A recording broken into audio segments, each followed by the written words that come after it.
السلام عليكم. عليكم السلام. كي داير السي احمد؟ بخير الحمد لله. ايوا مرحبا بك. الله ايوا ça fait un an hein. يخليك. Comment c'était la Suède, tu vois, Stockholm? Ah oui, la Suède, bien sûr. Vous savez, c'est un pays qui, pour moi en tout cas, est l'exemple d'un pays qui a réussi son développement, sa révolution. Une fois à la télévision suédoise, on me dit « Monsieur Rami, on est un peu confus, est-ce que vous êtes de droite ou de la gauche? Est-ce que vous êtes gauchiste ou droitiste ?» Je leur ai répondu « je suis suédois. » Parce qu'en fait, justement, j'aime bien le caractère, la méthode de pensée des Suédois, et leur façon de gérer leur pays, de gérer leurs conflits, de gérer leurs problèmes économiques et sociaux. Donc, j'aime bien le pays, le peuple aussi, la population. Et qu'est-ce que ça te fait? Ça fait 43 ans que tu n'as pas été au Maroc. Est-ce que c'est une injustice? Moi, j'ai l'habitude de dire que moi j'ai quitté le Maroc, mais le Maroc ne m'a jamais quitté. C'est-à-dire qu'il y a des gens qui habitent au Maroc et qui sont beaucoup moins informés que moi de ce qui se passe au Maroc. Et disons, les Marocains eux-mêmes, pour s'informer, ils sont obligés d'écouter les télévisions étrangères, les médias étrangers, de lire les journaux étrangers, parce que, bien sûr, aujourd'hui, les informations ne circulent plus directement entre les gens. Ça circule à travers les médias. Ouais. Et puisqu'au Maroc, ce sont les médias locaux, le média du Marzen, les médias dominés par le Marzen, l'État, ces médias-là ne transmettent que les informations vues par le Marzen. C'est-à-dire, alors, quand on écoute ces informations, on voit la vérité, la réalité avec des yeux du Marzen, de l'État, la propagande. Donc, en fait, pour savoir ce qui se passe au Maroc, ça a toujours été comme ça. Les gens écoutaient avant la BBC, ou bien le Jazeera, ou bien la station française France 24, et le Manar, le Mayadine. Mais aujourd'hui, il n'y a pas au Maroc des médias indépendants. Ce qu'il y a au Maroc aujourd'hui, c'est de la propagande. Ce ne sont pas des médias, de la propagande de pouvoir. Donc, depuis 43 ans, tu n'as pas mis les pieds au Maroc, mais tu suis quand même l'actualité, ce qui se passe au Maroc. Ah oui, absolument. En plus, c'est que quand j'étais au Maroc, j'étais à l'intérieur du Marzen. J'étais militaire, j'étais avec les responsables, donc je connaissais un peu aussi la mentalité, la méthode du Marzen. Il faut dire que rien n'a changé au Maroc. C'est pour le pire, hein. C'est-à-dire le Maroc est pire qu'aujourd'hui. Tout est pire. L'économie, la pauvreté, la décadence. La décadence, quand je dis la décadence, c'est pas seulement, c'est la décadence culturelle, la décadence politique, la décadence morale. C'est pire. C'est-à-dire au Maroc, il y a une politique de destruction, c'est-à-dire du Marocain. Exact. Et qui peut, si tu veux, pourquoi tellement de haine pour mettre une politique en place qui détruit tout un peuple? Moi après l'arrivée du Mohamed VI au pouvoir, je suis passé à Al Jazeera. Et me pose la question, qu'est-ce que vous pensez du régime de Mohamed VI? j'ai dit que Mohamed VI lui-même est un prisonnier du système. Et que rien ne changera, c'est le système qui n'a pas changé. Parce que lui-même, il est seulement le produit. Oui, lorsque tu dis le système, les Marocains ne savent pas qu'est-ce que c'est le système. Moi, si tu veux, dans mon langage habitué, c'est que le Maroc il est toujours colonisé par Israël et par les colonialistes français. C'est ça, c'est eux qui dirigent le présent. C'est eux qui font cette politique de haine, de destruction de tout un peuple. Et si tu veux, et aujourd'hui on arrive, c'est déjà démontré que le régime français et le régime israélien, c'est les mêmes. Et que si tu veux, ils ont mis une politique en Afrique noire et en Afrique du Nord et dans les banlieues en France de haine et de destruction et de politique raciale. Et ça, si tu veux, on le voit au Maroc, on le voit en Algérie, on le voit en Tunisie, on le voit en Afrique noire et on le voit dans les banlieues, c'est-à-dire en France. Et ça, si tu veux, c'est ce que j'appelle la fin d'un système. Donc, si vous voulez. Par contre, aujourd'hui, si tu veux, ce colonialisme qui est aveuglé par la haine et par le racisme, a quand même à cultiver au Maroc plusieurs tendances. Si vous voulez, il y a les islamistes, il y a les communistes, il y a les athées, tous ceux qui ont été dans les facultés et les écoles supérieures, on les a formatés. Donc ils n'ont plus de nation, ils n'ont plus de religion. Si tu veux, c'est... Je ne sais pas, est-ce que tu avais un général israélien? Il disait dernièrement que nous, au Maroc, on a les moyens de déstabiliser le Maroc. Et dans une de mes vidéos, je lui ai répondu qu'ils ont les moyens de déstabiliser le régime marocain. Mais ils n'ont pas les moyens de déstabiliser le peuple marocain. Pour une simple raison, c'est qu'il y a une élite marocaine qui est une élite perdue, une élite qui a perdu toutes ses notions, ses valeurs, une élite, si vous voulez, corrompue, une élite au service du sionisme et au service du colonialisme. En réalité, contre le peuple marocain. Par contre, on a un tiers des Marocains à l'étranger, on a 12 millions de Marocains dans les douars, et on a 20 millions dans les faubourgs des grandes villes. Et c'est ça qui forme le peuple marocain.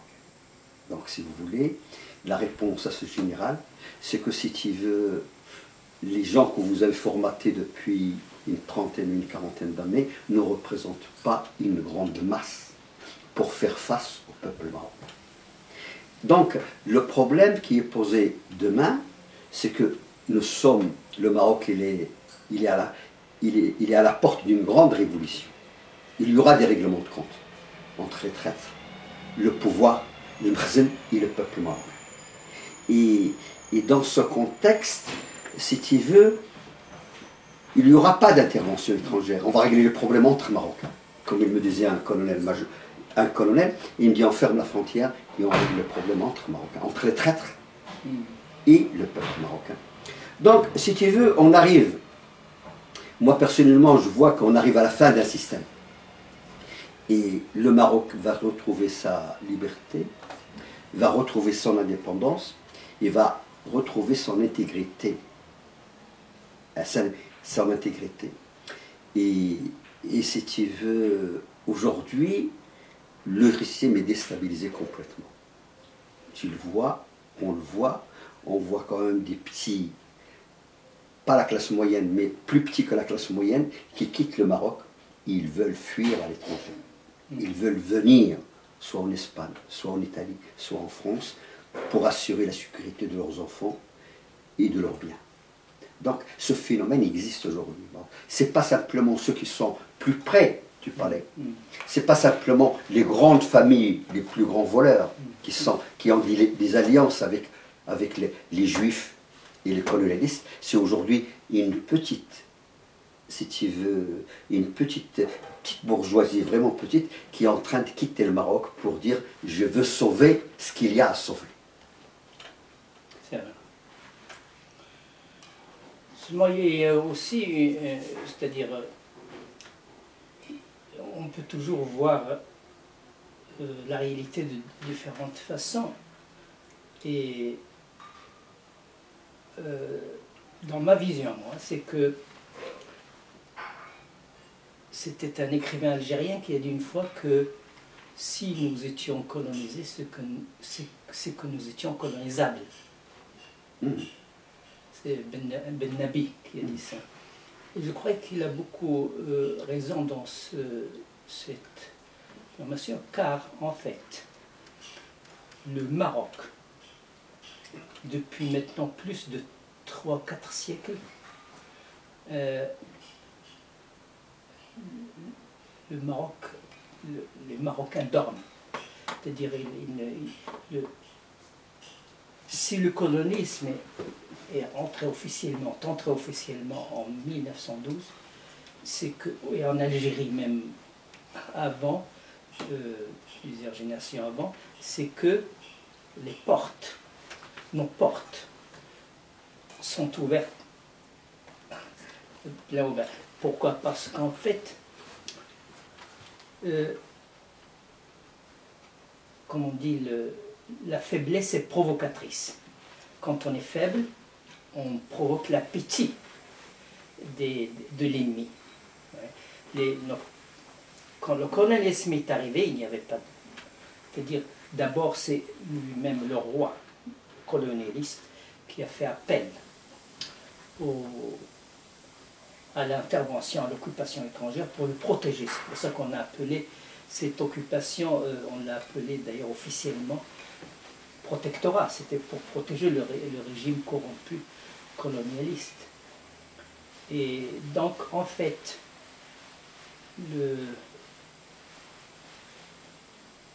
chaque peuple, comme on dit, chaque nation a le régime qu'elle mérite, la situation qu'elle mérite.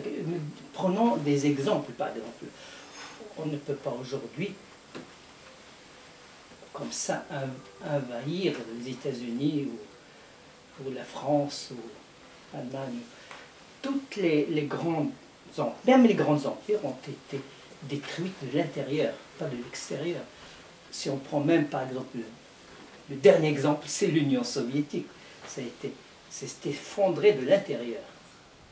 C'est-à-dire, on dit même que l'Amérique n'a pas vaincu l'Union soviétique, il l'a séduit.